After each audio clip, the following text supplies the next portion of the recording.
Good morning.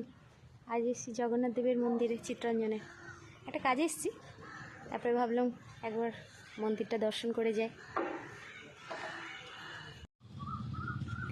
দেখো মন্দির, এটা জগন্নাথের যখন আর কি রথের সময় খুব ভিড় হয়, 8 দিন ধরে আসি, খুব ভাল লাগে, প্রচুর লোকজন, অনুষ্ঠান।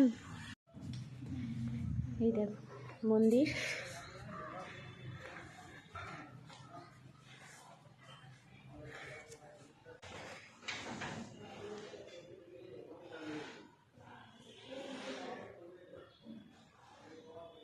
রথের সময় খুব ভিড় হয়, রথের দিন দারুণ লাগে। 8 দিন ধরে রাম সীতার মন্দির,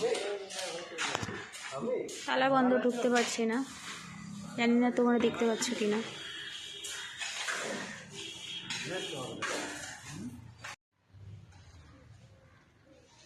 দর্শন করালাম, এবার চলে যাচ্ছি, টাটা।